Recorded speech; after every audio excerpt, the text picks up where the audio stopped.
So today we're talking about time, and the scientists have a lot of questions. The quantum physics scientists have a lot of questions about time, and some of the questions they ask: did God create time? Is God outside of time? Does he experience chronological order? Meaning, does God, like we do, we have one thing happen and then we have one thing, or does he have everything happen all at once? So those are some questions that the scientists are now asking.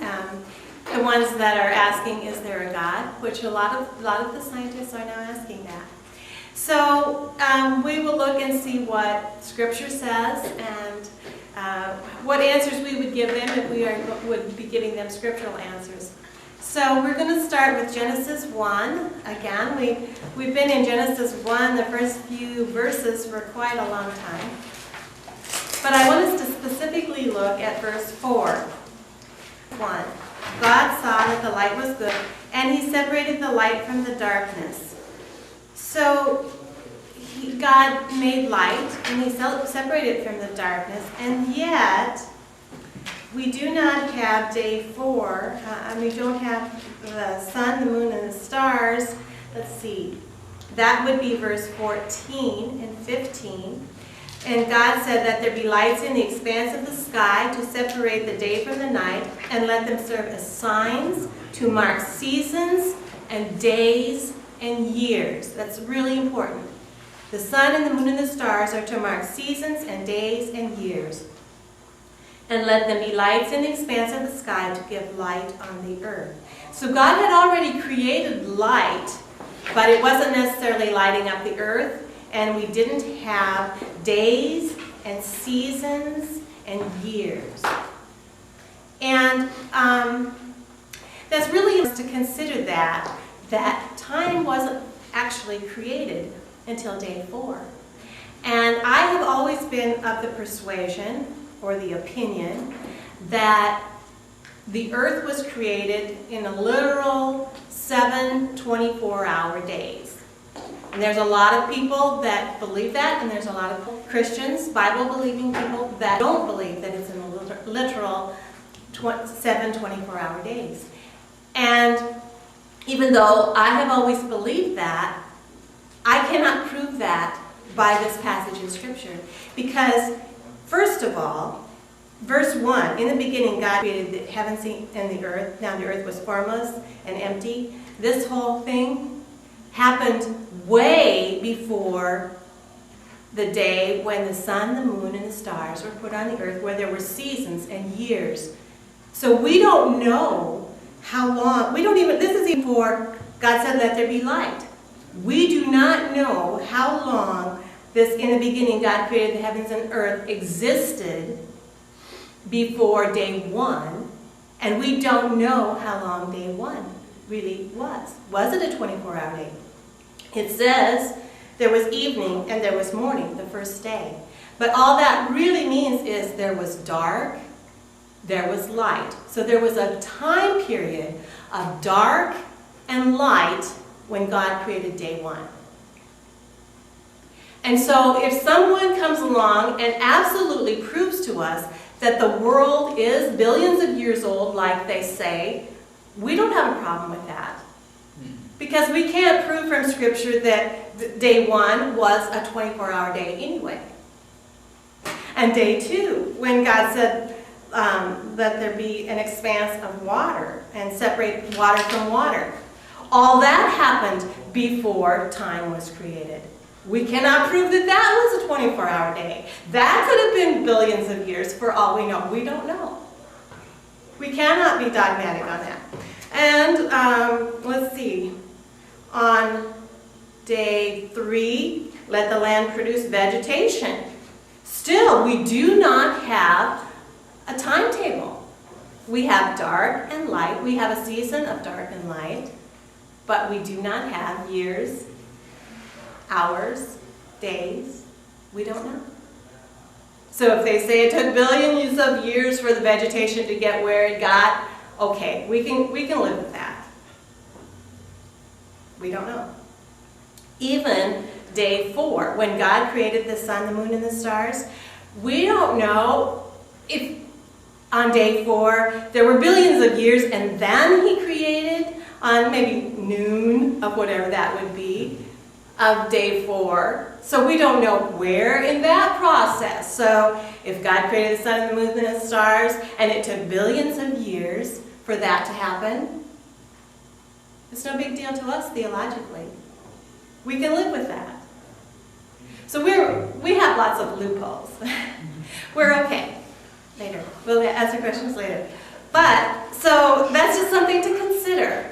That, you know, we don't have to get our faith shaken if they prove to us that it took billions of years. And the reason that I'm making a big point of that is, before I started studying these things, I was so determined. 7 literal 24-hour days, or 6 actually, because God rested on the 7th.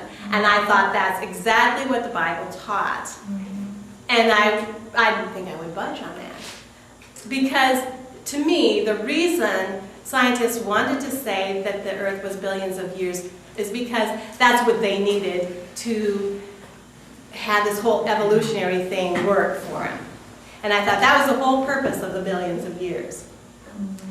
Well, as I'm reading, I'm discovering that when they look into the stars, into the universe, they can actually tell that the universe is much older than we thought it was. Because when you see the sun or the stars, you're not seeing it right now. It took a long time for that light to come. So those stars that we are seeing now may not even be there anymore. They may be billions of years old. And so scientists believe that now they have the Hubble telescope, they believe that they are looking at almost the time of the beginning of the universe. And they are seeing some patterns of light separating from darkness, which is, of course, what the scripture says. And so I don't know what to make of that. If that's true, then I have to look at this Genesis passage and say, okay, that could have happened billions of years before day 4 when time was created.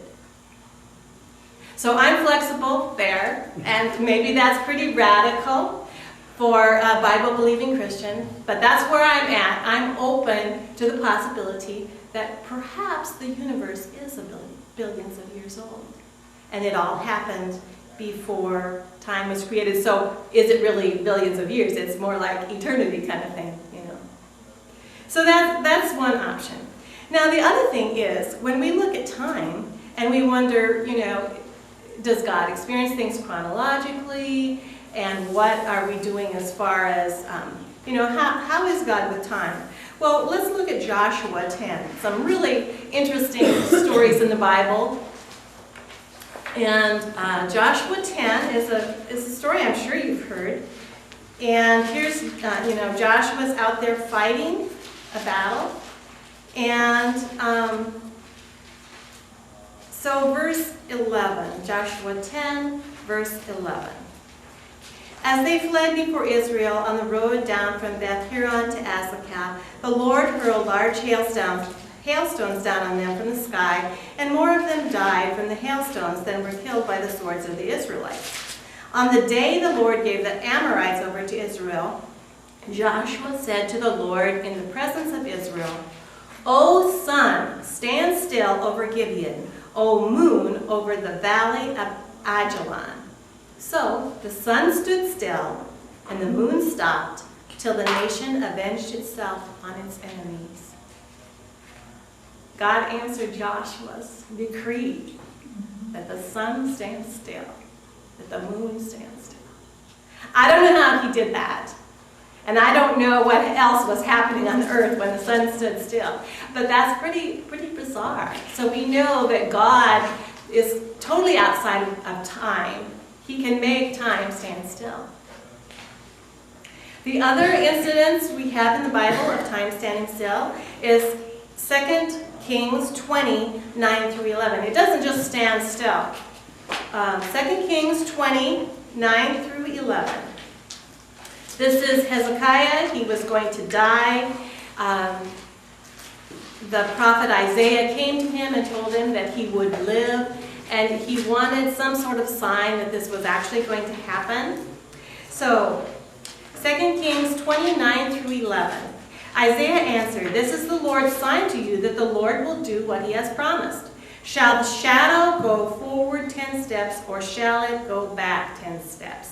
Okay, that would be kind of like a sundial, you know, the shadow under going down, maybe it clocks the time. And so he's basically saying, do you want time to go forward, or do you want time to go backward? Let's see, where was I? Verse 10. This is how Hezekiah answers. It's a simple matter for the shadow to go forward 10 steps. I don't think so. But he thought that was a simple matter. Rather, have it go back 10 steps. Then the prophet Isaiah called upon the Lord, and the Lord made the shadow go back the 10 steps it had gone down on the stairway of Ahaz. So time didn't just stand still, it went backwards. And I don't know if 10 steps was equivalent of 10 hours. But that's pretty bizarre. And what happened? Did the earth just stop? That would create all sorts of problems. So we don't really know, but we know that God has that capability to stop time, to turn it backwards. And you know, was Isaiah walking to the palace to see Hezekiah, and all of a sudden, whoop, he's back 10 hours before? We don't know if that happened, or if it was just the matter of the sun going backwards. Okay, and then of course we have the passages that talk about God's timetable. Psalm 90, verse 4. For 1,000 years in your sight are like a day that has just gone by, or like a watch in the night. So for God, a day just goes by like 1,000 years just goes by like a day.